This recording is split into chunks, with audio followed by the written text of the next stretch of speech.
Okay. Are we Okay, live? we're live. Hi, Charlene. How are you? Hi, Dr. Eva. I'm great. How are you? So good to see you. So good to see you, and thank you so much for Thank you. joining today. We were supposed to do this last week, but then there was a time change, summertime changes, and yeah. Anyway, we are here I today. yeah. I think the daylight savings thing always kind of messes us up. Maybe they'll eliminate it and then our problems will be solved. But Fingers crossed. yes. Okay, so you know, my I think primarily most of my audience are women who are 35 to 45 plus right now. And, we just want to do everything we can to obviously um, conceive easily, have a healthy baby, maintain our own health. But there's just so many mixed messages right now. So I want to talk to you about information that's on the internet. We're all, searching Google for, what can improve egg quality, what to do when we have low AMH. Is that when we rush to IVF? What about taking DHEA? That's been talked about to really improve our egg quality. And Mhm. so I want to know, like, is there, kind of some recipe that we should be all following to improve this egg quality? So the discussions about egg quality essentially, and how do we improve it at any age to have a have a healthy baby. Have a healthy baby. Absolutely. I think that's a great question, and I think that if there was an age where there is like a cutoff, um, then no one would be getting pregnant anymore after that point. But given the fact that there's still women who do get pregnant and give birth to healthy babies with their own eggs in their 40s, mid 40s, even late 40s, sometimes as late as 50, tells us that there are other factors which are playing a big role, and it's important to understand what could be contributing to your poor egg quality, and not just say, oh, it's my age. That's a very disempowering answer. It doesn't really tell you anything, nor does it give you anything to do about it. So age should only be celebrated, in my opinion. And when it comes to egg quality, there are certain things that you can do to help improve your maturation of the eggs, because while you're born with all of your egg cells, they're in their primordial form, which means they're not in the form in which you ovulate them in. They have to undergo a 120-day maturation process, during which two sets of meiosis take place, so the cellular division. And if the egg has abnormal number of chromosomes, it's because something didn't go right in those two sets of meiosis in those 120 days prior to ovulation. So we are focusing on that period of 4 months, which is the duration of egg maturation, to provide your body with all of the factors, all of the nutrients it needs to produce healthy eggs. And we are also minimizing the exposure to factors which have been shown to have a negative impact. So most women on this journey are familiar that things like caffeine, coffee, alcohol, smoking, recreational drugs, trans fats, high sugar diet, diet high in refined carbs, low fruit intake, low veg intake is not the best thing. So Mhm. most women are aware of that. One thing that people need to be aware of is that following very strict diets, like a vegan diet or paleo diet or keto diet, or whichever diet that's very restrictive, is not always the best for egg quality. So for the optimal egg quality, you need to have good quality fats and good quality protein in your diet, and specifically nutrients A, D, K2, and E. So these are all fat soluble nutrients, and they come from animal sources. You won't find these nutrients in plant forms in a way that the body needs them. So it's important to combine, if you are vegan or vegetarian, that you do get these nutrients from supplements, and that you are taking them into consideration. So when it comes to egg maturation, what's also very important are your mitochondria. Mitochondria are cellular engines, and they provide the energy for the cellular division of the egg cell. So if your mitochondria are slow because you've been, exposing yourself to lots of endocrine disruptors or certain chemicals which had a negative impact on your overall health, or you have a history of high use of antibiotics, then your mitochondria can be slow, because mitochondria originally developed from the bacteria, the primitive bacteria that we had on this planet. And because of this bacterial ancestry, they're very sensitive to antibiotics. So if you've taken lots of antibiotics in the course of your life, then it could be that that exposure has also slowed down the mitochondria. So it's important to nourish the mitochondria with ubiquinol or CoQ10. And again, good quality fats, good quality proteins play a huge role here.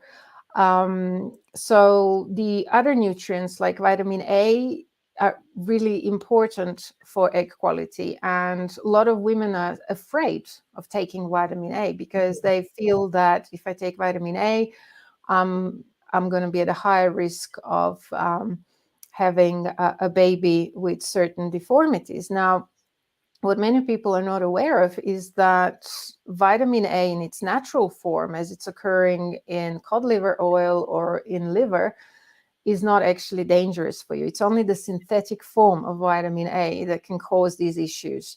So I would be very cautious about taking vitamin A in its synthetic form, and you should not exceed 10,000 international units anyway. But if it's in its natural form, you don't have to worry about it. So a lot of vitamin A supplements also come in the form of cod liver oil or extractions from cod liver oil.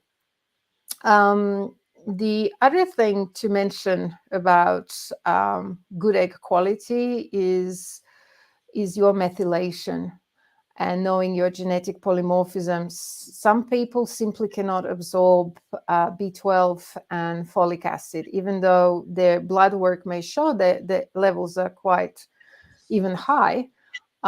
Just because the levels are high doesn't mean that those levels in serum are the same as the levels that are getting absorbed into the red cell, so in the tissue itself.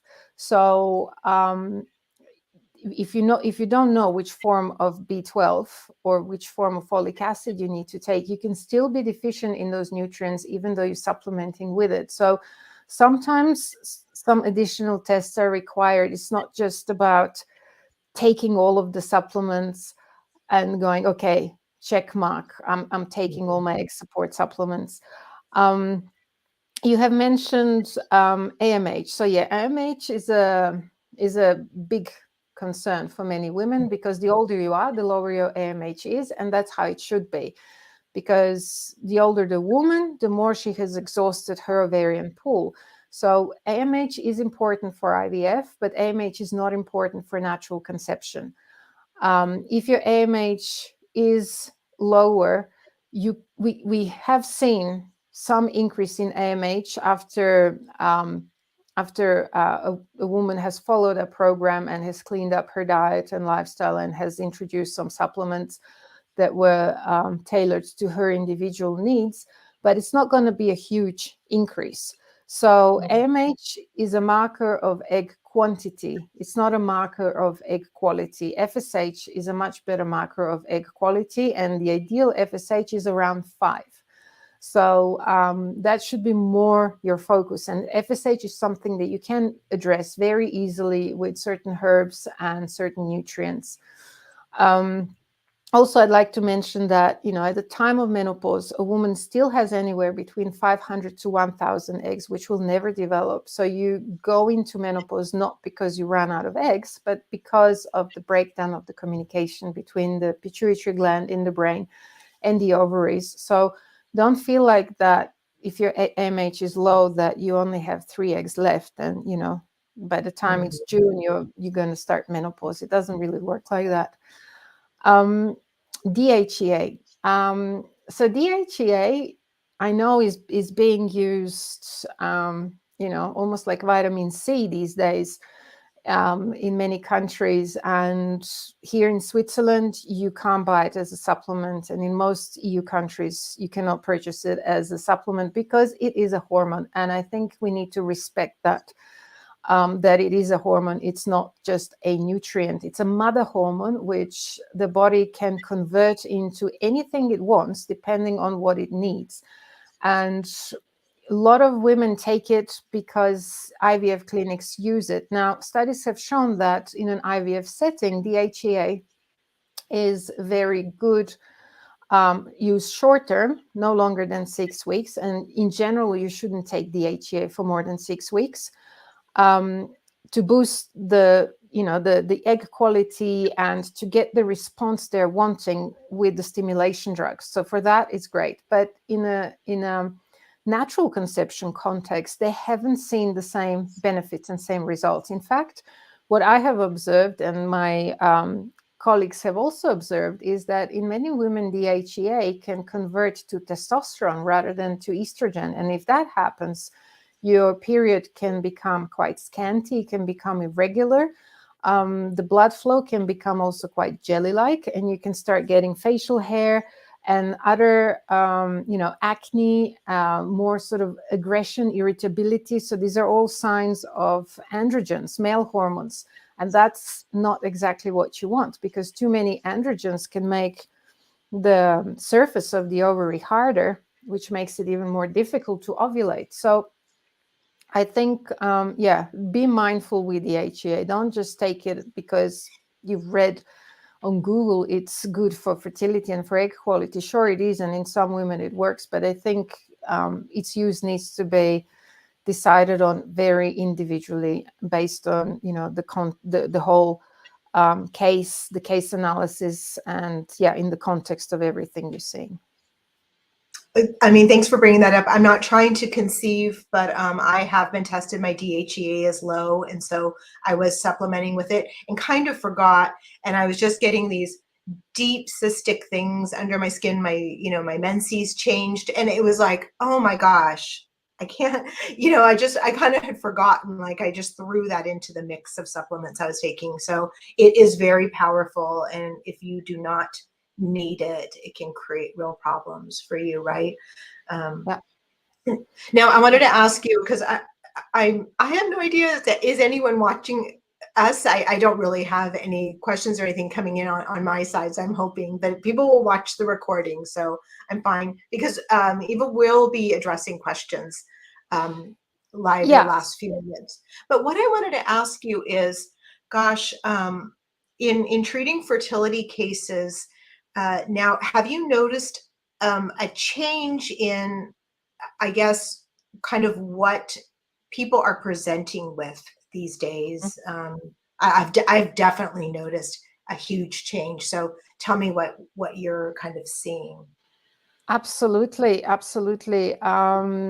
noticed that the cases have become more complex. I've noticed that the age where women are starting families has shifted to an older age, and we are seeing more autoimmune issues. We're seeing other issues with chronic infections, which people can't shift. On top of that, there's more toxicity. There are also more nutrient deficiencies, and male factor infertility is quite on the rise. In fact, now we are seeing it almost in every single case. And the problem there is that if the sperm quality is poor, the egg cell is going to try to fix the sperm. And in doing so, the egg cell can lose some of its nutrients, the egg cell can lose some of its energy, which then means that the embryo quality is not as good, and there is a higher risk of a miscarriage. So it's really important that if you are a couple of advanced age for fertility, that you are addressing both the egg health and the sperm health. And that is, part of the complexity that we're seeing today. But definitely, I think people also have more stress. I think life has become more demanding, and we've all just lived through the pandemic, which was very stressful in itself, and all the stresses it brought with it, and it challenged our immune systems and health. I believe pretty much everyone has now had corona in some shape or form, and some people are noticing the long COVID effects. So it's just one of the elements, but yeah, overall, I would say the cases are becoming more complex and require a lot of the times more than just taking the supplements, cutting out coffee, gluten, dairy, alcohol, and doing it for 3 months, 4 months, which is kind of what was enough at the start when we started back in 2007, 2008. Just fewer smaller tweaks were enough to get the results you're after. Now it's requiring more. It's requiring genetic analysis, further tests, hidden infections, so yeah, it's a lot more complex. I mean, the thing that I kind of always emphasize is, of course, what our real desire is. We want to have a family, or we want to add to a family. But what happens in this process is that you are able to really address sometimes very chronic, serious illness that would have often been ignored, to the point then you get to a time in your life you just can't ignore it anymore. It does show up and rear its ugly head. So it's really a beautiful thing that because you have such a passion to have a family, that you're able to truly take care of yourself and nurture yourself in a way that maybe life would not allow you, or you would not allow. You're like, I'm so busy, I'm doing this, I'm not getting knocked down by anything.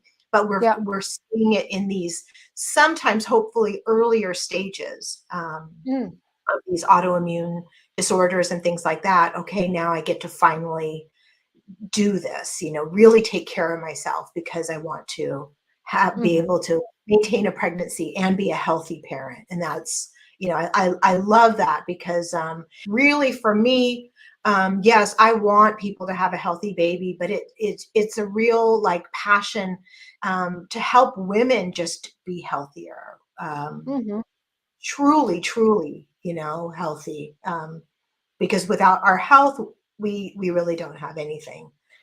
Yes, it's women and men really, and I Yes. often like to use the canary in the mine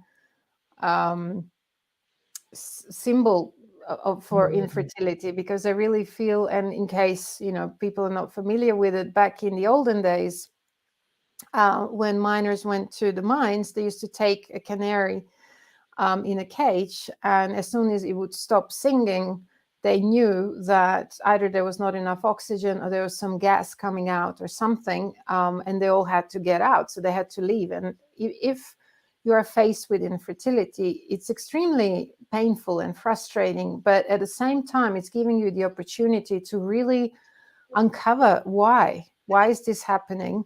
And oftentimes people discover they have some autoimmunity going on, or they have a toxicity, or they have certain genetic polymorphism, which, if left unaddressed, could have predisposed them to cancer, Alzheimer's, Parkinson's, heart disease. And, I often wonder if these diseases of old age are actually unaddressed issues, systemic issues that have to do with genetic polymorphisms, toxicities, inability to detox properly, deficiency in certain key nutrients because you're not able to absorb them.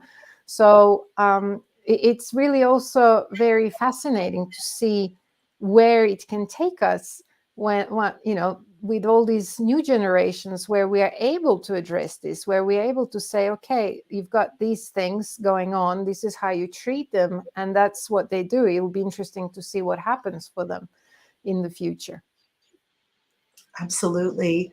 So I want to, not keep people on too long. And is there any questions? I don't think I am getting questions streamed to me. So it's on your side. So yeah, so there's certain platforms cannot post live questions, but in case you are posting questions and they're not popping up right now, we will see them after, and we will be able to reply to your questions under the live stream. So yeah, don't worry, your question will definitely get answered.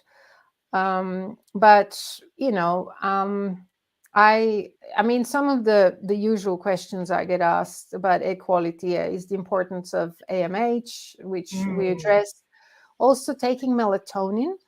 Okay, yes, I'm interested. What? Melatonin can be, very useful. Again, in 3 months, I wouldn't take it for more than 3 months because your body makes steroid hormones in 3-month batches. So I would be focusing on that time period, but don't take it if you have any antibodies or thyroid antibodies, because it can actually have the opposite effect. So, but melatonin too, different women react differently to it. Some develop sort of more drowsiness, sleepiness during the day. Others can see weight gain. So again, it just depends. Each person reacts differently, and that's why.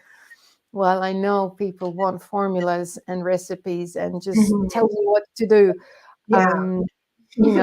It works for some, but then there are a lot of people who it doesn't really look for. There we go. There's one question that's come in. So I have it on my side too, if you want me to. Okay, go ahead. Sorry. Yeah, I'm just going to say I can only see Facebook users, so I can't address you by your name. If you look at the PS under the description for this live, if you click on the link, you can activate StreamYard, and then you can enter your name, and then it'll change just from Facebook user to your name, so I can address you by your name. In any case, I see your question. Thank you very much. So the question is, if we are looking for natural fertility, what is the best protocol to follow and for how long? Supplements and herbs. So thank you for your question. Natural fertility is sort of very broad concept, and the best protocol to follow is the protocol that is tailored to your individual needs. So for example, in our program, there is a questionnaire with 150 questions that you fill out prior to speaking to your natural fertility specialist or your coach. And you can also upload all of your old test results that will be looked at and analyzed prior to speaking to you. And then during the initial consultation, which goes for 60 minutes, 50 to 60 minutes, this is all discussed. So all of the areas which need addressing will be identified, and you will be given a protocol that is tailored to your individual needs, which will include prescription for supplements and herbs, additional tests just to clarify, what's missing, or if in your questionnaire there are certain areas that seem like this organ or system is not functioning as well as it should, we better investigate that. There will be recommendation to do those tests.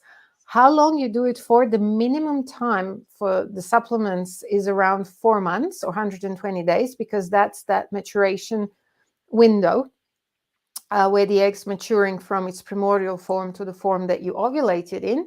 But it could, if you're dealing with immune issues, with autoimmune issues, then it can be a 3 to 6 month protocol, because the body makes antibodies in 3 to 6 month batches. So the natural approach means that you are working with body's own natural cycles. So for example, if you're treating thyroid, you need to give it at least 8 weeks to see a change, because that's again the cycle in which the body is going to make new batch of thyroid hormones.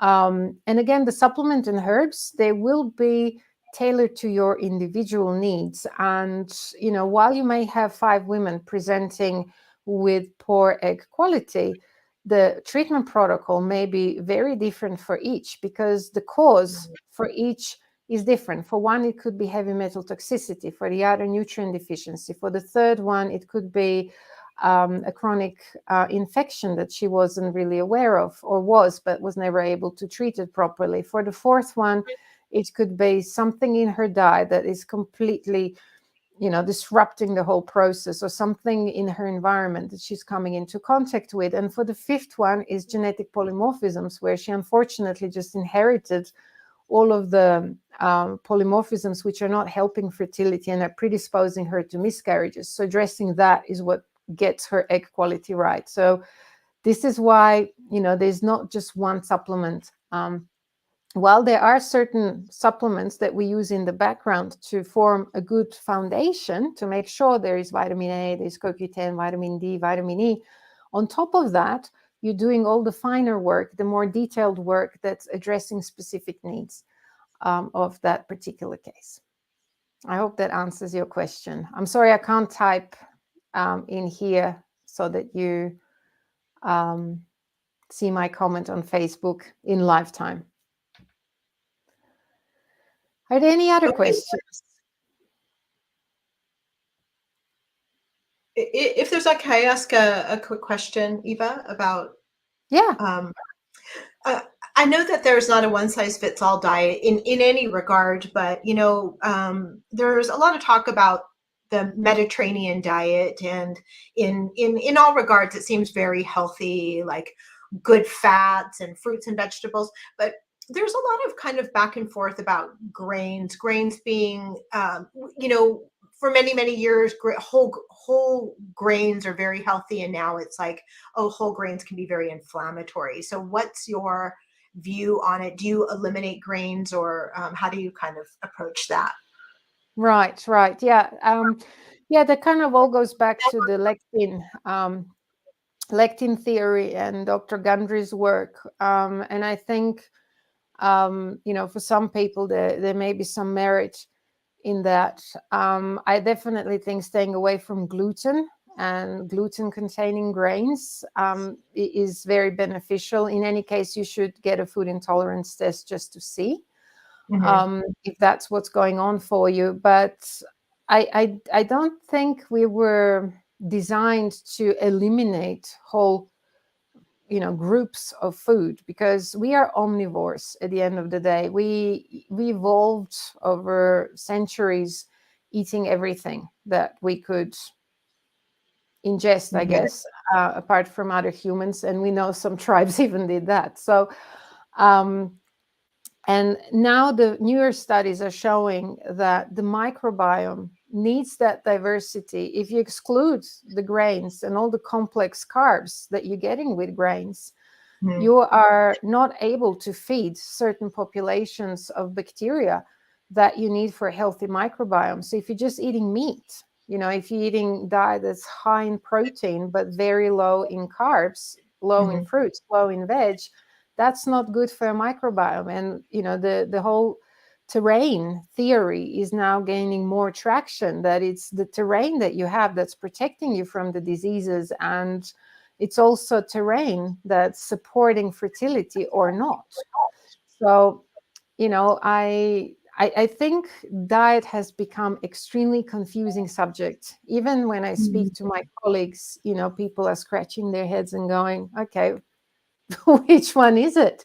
Because there's so many theories, and there's so many different opinions, and some diets work for some people, and some people are able to lose weight on certain diets. But the question is it good long term? And I don't think anything that's highly restrictive of any food group is good for you long term.